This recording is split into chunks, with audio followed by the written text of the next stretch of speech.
नमस्कार, स्वागत है आप सभी का जीएस विजन अकेडमी पर। आज हम देखेंगे ये सीजी सेट एग्ज़ाम की जो भी तैयारी कर रहे हैं। सीजी सेट, अब सीजी सेट में सब्जेक्ट की बात करते हैं कि हिंदी एग्ज़ाम, जो भी हिंदी की तैयारी कर रहे हैं तो ये हिंदी का जो है पार्ट 2 है, भाग 2 है। भाग 1 में हमने 36 नंबर तक क्वेश्चन कर लिया है। अब हम देखेंगे 37 नंबर से। ये सीजी व्यापम द्वारा पूछा गया क्वेश्चन पेपर है, 2019 का ये क्वेश्चन पेपर है। इसे पूरा कंप्लीट करेंगे ताकि आगामी रणनीति हम बना सकें किस तरह से क्वेश्चन आपके सीजी व्यापम द्वारा पूछा जाता है। और बहुत ज़रूरी है ये क्वेश्चन पेपर, अगर आप सीजी सेट हिंदी परीक्षा 2024 में बैठ रहे हैं तो ये क्वेश्चन पेपर सॉल्व करना आपके लिए बहुत ही महत्वपूर्ण होगा। इसके बाद हम और देखेंगे 2016 और 2000 जो भी है वो सारे क्वेश्चन पेपर हम सॉल्व करेंगे। तो चलिए दोस्तों शुरू करते हैं। और शुरू करने से पहले अगर आप सेट एग्जाम में कोई भी सब्जेक्ट की तैयारी कर रहे हैं तो हमारे चैनल को सबसे पहले सब्सक्राइब करके बेल आइकन में ऑल जरूर प्रेस करें, ताकि इस तरह से जो क्वेश्चन पेपर का सॉल्व पेपर होगा उसका प्रैक्टिस हम कर सकें। आप भी देखिए आपकी तैयारी कितना है, क्वेश्चन का आंसर आप भी स्वयं देखें। चलिए 37 नंबर का क्वेश्चन क्या है। 37 नंबर का क्वेश्चन है, प्रेमचंद की किस कहानी संग्रह में दुनिया का सबसे अनमोल रत्न कहानी सर्वप्रथम छपी थी। देखिए, सप्त सरोज, नवनिधि, सोजेवतन, लाल फीता सही आंसर होगा इसका। आप भी आप आंसर टिक किया करें मेरे बताने से पहले। तो इसका सही आंसर होगा सी, सोजेवतन। अब चलिए देखते हैं 38 नंबर का क्वेश्चन क्या है। सतसैया के दोहरे ज्यो नाविक के तीर देखन में छोटे लगाएं घाव करे गंभीर किसके संदर्भ में कही गई है। तो ये किसके संदर्भ में कही गई है, तो सीधा सीधा आंसर देखते हैं ताकि वीडियो लंबा ना हो। तो ये है बिहारी, ये यहाँ पर सही आंसर होगा। 39 नंबर का क्वेश्चन देखते हैं हम लोग कि श्रीलाल शुक्ल द्वारा रचित प्रथम उपन्यास। देखिए यहाँ पर श्रीलाल शुक्ल द्वारा रचित प्रथम उपन्यास कौन सा है। देखिए ऑप्शन है सुनी घाटी का सूरज। ये जो है श्रीलाल शुक्ल द्वारा रचित प्रथम उपन्यास है सुनी घाटी का सूरज। नेक्स्ट क्वेश्चन है, चंद्रदेव से मेरी बातें कहानी की लेखिका हैं। तो चंद्रदेव से मेरी बातें कहानी की जो लेखिका हैं ये राजेंद्र बाला घोष की रचना है, चंद्रदेव से मेरी बातें कहानी। तो देखिए आगे क्वेश्चन हम देखेंगे, इस तरह से क्वेश्चन पूछा गया है 2019 में व्यापम द्वारा। इस पैटर्न पे आप तैयारी करें सिलेबस वाइज। 41 नंबर का क्वेश्चन देखते हैं, प्रकाशन वर्ष के अनुसार निम्नलिखित कहानियों का सही अनुक्रम है। तो देखिए सही अनुक्रम क्या होगा, प्रकाशन वर्ष के अनुसार पूछा जा रहा है। तो यहाँ पे हम देखेंगे उसने कहा था आकाशदीप, सबसे पहले उसने कहा था रचा गया, फिर आकाशदीप, फिर सिक्का बदल गया, फिर परिंदे। तो ये एकदम सही क्रम है। जो स्थापना वर्ष के अनुसार देखें तो यहाँ पे वर्ष की बात नहीं करेंगे, केवल आंसर देखेंगे, बाकी आप डिटेल अध्ययन करेंगे जब हमारा नेक्स्ट वीडियो आएगा तो वहाँ पर देखेंगे हम लोग। नेक्स्ट है, चंद्रधर शर्मा गुलेरी द्वारा रचित कहानी है। तो देखिए चंद्रधर शर्मा द्वारा रचित जो कहानी है पंडित और पंडिताइन ये नहीं है, सुखमय जीवन ये उनका रचना है। चंद्रधर शर्मा गुलेरी की रचना जो है कहानी जो है ये सुखमय जीवन, इसको इन्होंने लिखा है। नेक्स्ट क्वेश्चन है 43 का, निम्नलिखित निबंधकारों को उनके निबंधों के साथ सुमेलित कीजिए। अब देखिए निम्नलिखित निबंधकारों को उनके अनुसार सुमेलित करना है। तो देखिए ए, जैनेन्द्र साहित्य का श्रेय और प्रेम ये इनका रचना है, तीसरा हो जाएगा। शांति प्रिय द्विवेदी, यहाँ पे देखिए ये युग और साहित्य ये इनकी रचना है। रामवृक्ष बेनीपुरी, तो रामवृक्ष बेनीपुरी का है गेहूँ और गुलाब, इनकी रचना है। और डॉक्टर रामविलास शर्मा साहित्य का श्रेय और प्रेय। तो इस तरह से इसका आंसर कौन सा होगा, ए का आया आपका 3, बी का 1, सी का 4। तो ये सी यहाँ पे करेक्ट आंसर होगा, सी में ये दिख रहा है आंसर आपका। तो 43 का कौन सा आंसर होगा, सी होगा। चलिए 44 नंबर का क्वेश्चन देखते हैं, निम्नलिखित रचनाओं का उनके सम्मुख दिए गए प्रकाशन वर्षानुसार सही अनुक्रम क्या है। तो देखिए यहाँ पर देखते हैं 44 नंबर का क्वेश्चन। यहाँ है मेरी यात्रा 1937 ये सही है, मेरी लद्दाख यात्रा 1939 में प्रकाशन हुआ, और किन्नर देश में 1948 में, रूस में 25 मार्च ये 1952 में प्रकाशित हुआ। तो बिल्कुल क्रम उनके सामने सही दिया हुआ है। प्रश्न ए का पहला होगा, बी का दूसरा, सी का तीसरा और डी का चौथा। तो इस तरह से ऑप्शन देखते हैं, ए में नहीं है, बी में, सी में नहीं है, डी में एकदम सही आंसर है। तो 44 का डी जो है करेक्ट आंसर होगा। अब चलिए देखते हैं 45 नंबर का क्वेश्चन। यहाँ पे देखिए साधारणीकरण विभाववादी का होता है। यहाँ पे देखिए साधारणीकरण विभाववादी का होता है, यह भावकत्व का परिणाम है, यह किस व्याख्याकार का कथन है। तो देखिए 45 नंबर का यहाँ पे देखिए देखते हैं भट्टलोल्लट ये नहीं है, भट्टनायक ये सही आंसर है। ये जो है साधारणीकरण विभाववादी का होता है, यह भावकाल का भावकत्व का परिणाम है। यह व्याख्या जो है किसका है, भट्टनायक का है। चलिए 46 नंबर का क्वेश्चन देखते हैं। 46 नंबर का क्या है, काव्यास्त्र में काव्य हेतु की चर्चा में भामह के बाद किस आचार्य का नाम लिया जाता है। तो देखिए 46 नंबर का है आपका वामन, ये नहीं आएगा, दंडी होगा, सही आंसर होगा आपका दंडी। चलिए नेक्स्ट क्वेश्चन है 47 नंबर का। यहाँ पे देखते हैं, अरे नरेंद्र बाबूजी की चारपाई कमरे से निकाल दे, उसमें चलने तक की जगह नहीं है, यह संवाद किस कहानी का है। तो देखिए ये जो संवाद है ये किस कहानी का है, तो यहाँ देख लेते हैं अपन, ये वापसी कहानी का है। कौन सा, अरे नरेंद्र बाबूजी चारपाई कमरे से निकाल दे। तो देखिए आपको पढ़ना कैसा है, कहानी का अंदर भी पूछा गया है तो आप अच्छे से पढ़ें, जो सिलेबस में है आपका उस अनुसार से पढ़ना पड़ेगा, क्योंकि डिप भी क्वेश्चन पूछा गया है। नेक्स्ट क्वेश्चन है आपका, अंधा युग गीति नाट्य के संदर्भ में कौन सा कथन असत्य है। तो देखिए कौन सा कथन असत्य है, तो यहाँ देखिए सशक्त आधुनिक त्रासदी है, ये अंधानुयुग सही है। यह तनाव का नाटक है, ये जो गीत नाट्य ये भी सही है। और अंतर्द्वंद को रूपायित करता है, ये भी सही है। तो देखिए कौन सा कथन असत्य है, यहाँ पे डी जो है ये मात्र पौराणिक कथा है, ये असत्य है। तो 48 का डी जो है क्या हो जाएगा, करेक्ट आंसर हो जाएगा। अब चलिए देखते हैं 49 नंबर का क्वेश्चन। यहाँ पे आवारा मसीहा किस प्रसिद्ध साहित्यकार की जीवनी है। आवारा मसीहा किस प्रसिद्ध साहित्यकार की जीवनी है। देखिए 49 नंबर का क्वेश्चन, शरत चंद्र की ये जीवनी है, तो ए यहाँ पर करेक्ट आंसर होगा। नेक्स्ट क्वेश्चन है, निम्नलिखित आत्मकथाओं को उनके लेखकों के साथ सुमेलित कीजिए। तो देखिए यहाँ पे हम देखेंगे आज के अतीत, ये भीष्म साहनी इनकी आत्मकथा है। आज के अतीत किनकी आत्मकथा है, भीष्म साहनी की। अब चलिए देखते हैं मूड, यहाँ है मुड़ मुड़ के देखता हूँ। देखिए मुड़ मुड़ के देखता हूँ, ये राजेंद्र यादव की आत्मकथा है। उसके बाद देखते हैं एक कहानी यह भी, तो एक कहानी यह भी ये मन्नू भंडारी की आत्मकथा है। और अन्य से अनन्या तक, देखिए अन्य से अनन्या, तो ये प्रभा किसका है, प्रभा खेतान की है। किनकी है, प्रभा खेतान की। तो इनमें से सही विकल्प देखें तो ए का 4, तो यहाँ ए का 4 केवल ए ऑप्शन में, ए का 4 जो है ए का 3 है। ए का कौन सा है, चलिए एक बार फिर से देख लेते हैं। निम्नलिखित आत्मकथाओं को उनके लेखकों के साथ सुमेलित कीजिए, 50 नंबर का। तो यहाँ देखेंगे ए का 3 है आज के अतीत, तो ये भीष्म साहनी का है। मुड़ मुड़ के देखता हूँ, ये जो है आपका राजेंद्र यादव, ये 5वां नंबर। इस तरह से ये सी जो है करेक्ट आंसर है इसका। कौन सा है, सी करेक्ट आंसर आएगा। चलिए नेक्स्ट क्वेश्चन की ओर बढ़ते हैं। नेक्स्ट क्वेश्चन है आपका, तुम चली जाओगी तो फुलवारी कौन बनाएगा।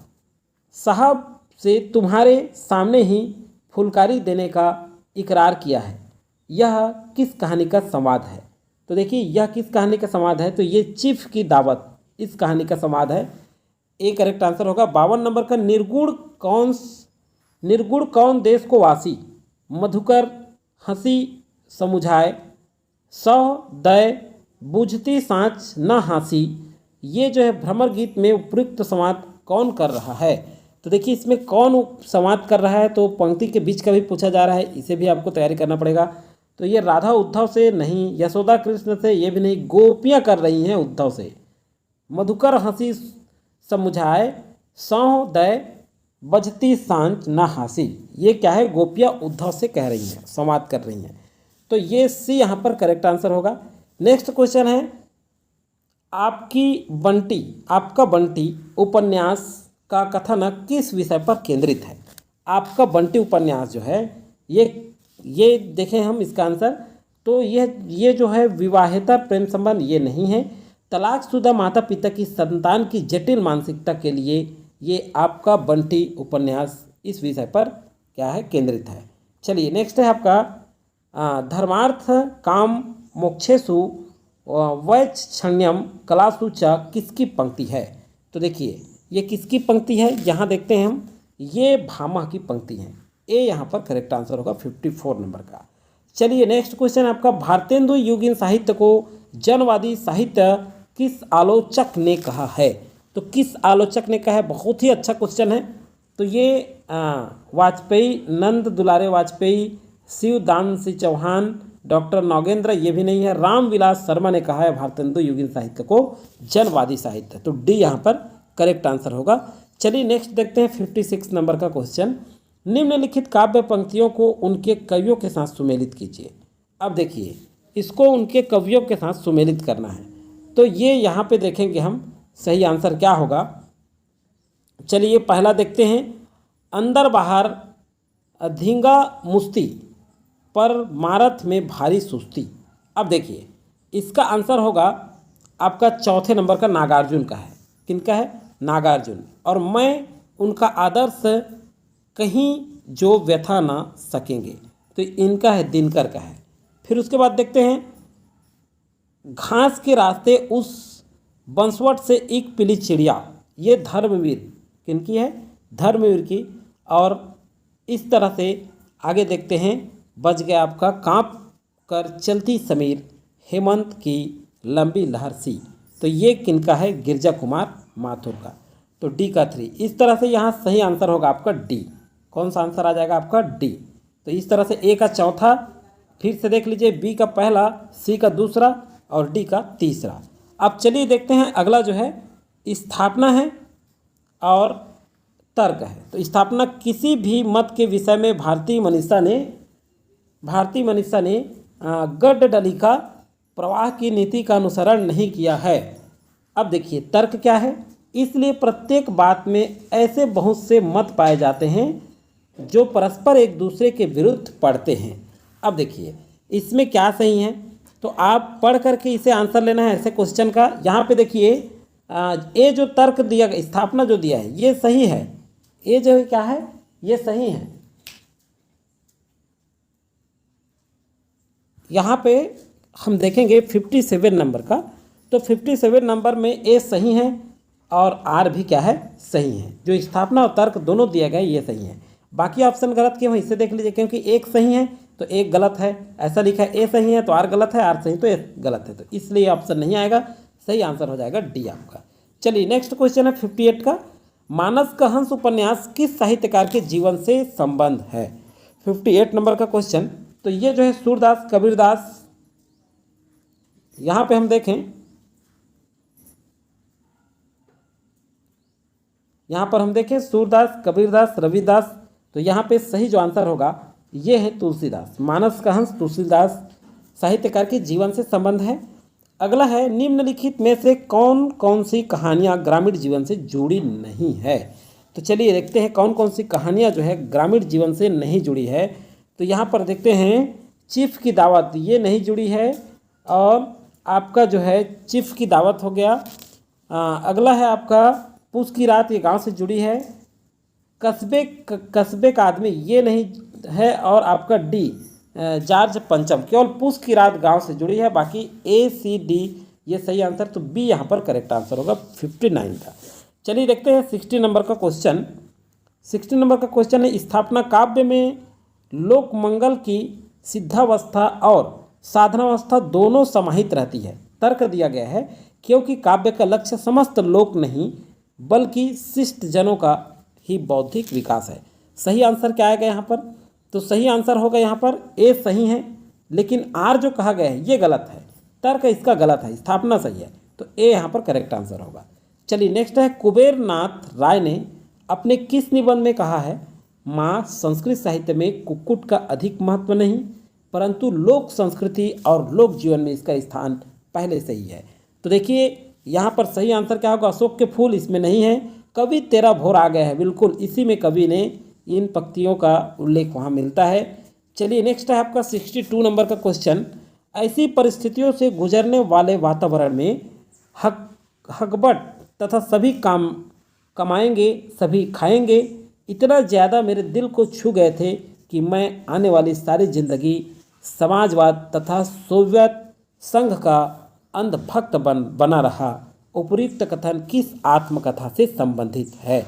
62 नंबर का। तो देखिए, जूठन नहीं है, अछूत नहीं, शिकंजे का दर्ज नहीं है, इनमें से कोई नहीं। ये जो तीनों रचनाएं दिया गया इसमें से किसी का नहीं है, तो डी क्या हो जाएगा यहाँ पे करेक्ट आंसर होगा। नेक्स्ट देखते हैं 63 नंबर का क्वेश्चन। देखिए 63 नंबर क्या पूछेगा? स्वाधीनता प्राप्ति से पूर्व, देखिए स्वाधीनता प्राप्ति से पूर्व पंजाब में पैदा हुए सांप्रदायिक तनाव और उससे जुड़ी क्रूरताओं का मार्मिक चित्रण किस उपन्यास में किया गया है? तो देखिए किस उपन्यास में किया गया है, तो यहाँ जिंदगी नामा इसमें नहीं है, महाभोज में भी नहीं, तमस में किया गया है। किस में किया गया है? तमस। तो सी यहाँ करेक्ट आंसर होगा। एक क्वेश्चन और है, एक और द्रोणाचार्य का प्रकाशन वर्ष है। एक और द्रोणाचार्य कब प्रकाशित हुआ? तो इस क्वेश्चन का आंसर देखते हैं, ये जो 1977 में प्रकाशित हुआ। ए यहाँ पर करेक्ट आंसर होगा। चलिए नेक्स्ट है 65 नंबर का क्वेश्चन। निम्नलिखित रचनाओं में रामवृक्ष बेनीपुरी की रचनाएं कौन सी है? सही विकल्प का चयन कीजिए। तो देखिए ये सारी रचनाएं दी गई हैं, लेकिन रामवृक्ष बेनीपुरी की रचना हमें देखना है कौन कौन सी इनकी रचना है। तो चलिए देखते हैं। माटी की मूर्तें ये रामवृक्ष बेनीपुरी की है। चिड़िया रैना बसेरा ये नहीं है। गेहूँ और गुलाब ये भी है, और डी लाल तारा। तो ए सी डी, ए यहाँ पर करेक्ट आंसर होगा 65 का।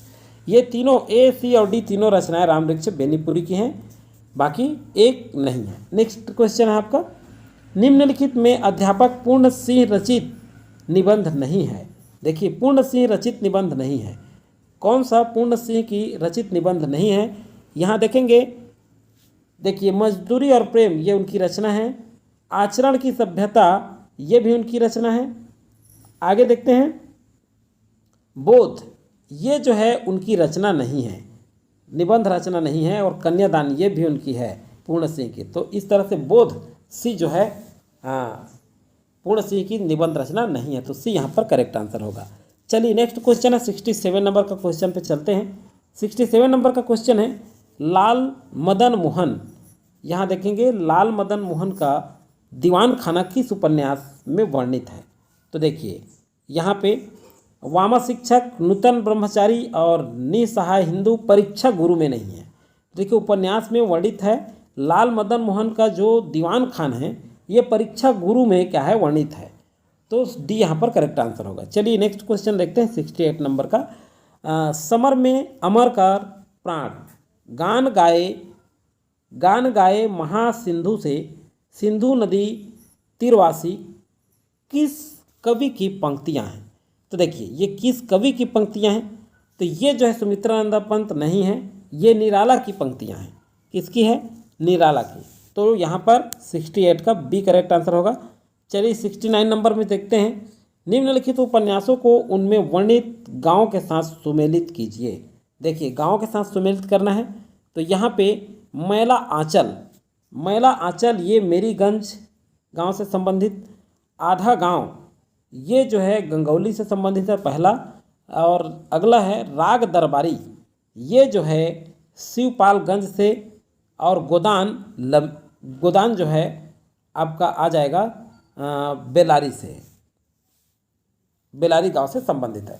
तो इस तरह से सी में करेक्ट आंसर दिख रहा है। तो 69 का कौन सा नंबर हो जाएगा? सी करेक्ट आंसर होगा। अब चलिए देखते हैं 70 नंबर का क्वेश्चन। 70 नंबर का क्वेश्चन है, प्रिय प्रवास का प्रकाशन वर्ष है। तो देखिए प्रिय प्रवास 1914 में प्रकाशित हुआ, ये ध्यान रखेंगे। अगला है, संपूर्ण जैनागम कितने भागों में विभक्त है? संपूर्ण जैनागम, तो देखिए ये जो है कितने भागों में विभक्त है? 2, 4, 6, ये 6 भागों में विभक्त है। तो 71 का सी करेक्ट आंसर होगा। 72 का देखते हैं, इनमें से कौन सा नाटक लक्ष्मी नारायण लाल का नहीं है? देखिए लक्ष्मी नारायण लाल का नहीं है, तो कोणार्क जो है लक्ष्मी नारायण लाल का नहीं है। बाकी अंधा धुआं, रात रानी और सूखा सवेरा ये तीनों लक्ष्मी नारायण लाल की रचना है। तो कोणार्क नहीं है, 72 का ए करेक्ट आंसर होगा। अब चलिए देखते हैं 73 नंबर का क्वेश्चन। 73 नंबर का क्वेश्चन में स्थापना है और तर्क है। मूर्खता मूर्ख को चाहे रुलाए पर दुनिया को हंसाती ही है। तर्क है क्योंकि मूर्ख हास्य रस के बड़े प्राचीन आलंबन हैं। तो सही आंसर क्या होगा? सही आंसर देखते हैं यहाँ पर, मूर्खता मूर्ख को चाहे रुलाए पर दुनिया को हंसाती है। ये देखिए बिल्कुल सही है। और तर्क देखते हैं, क्योंकि मूर्ख हास्य रस के बड़े प्राचीन आलंबन हैं। ये भी सही है। तो ए भी सही है और आर भी सही है। तो ए जो है करेक्ट आंसर होगा। तो इस तरह से 73 नंबर तक क्वेश्चन आज हमने किया है। बाकी जो क्वेश्चन बचा है ये पार्ट 3 में करेंगे, क्योंकि वीडियो बहुत लंबा हो जाएगा। तो पार्ट 2 था ये, अगला जो है जस्ट वीडियो आपका आने वाला है पार्ट 3 का, उसमें कंप्लीट कर लेंगे। बाकी सोशियोलॉजी वाले हैं वो भी प्रिपेयर रहें, उनका भी क्वेश्चन पेपर हम जरूर सॉल्व करेंगे आपके CG सेट एग्जाम से पहले। तो चलिए दोस्तों, आज के वीडियो में फिलहाल इतना ही, मिलेंगे नेक्स्ट वीडियो में, तब तक के लिए थैंक यू, जय हिंद जय भारत।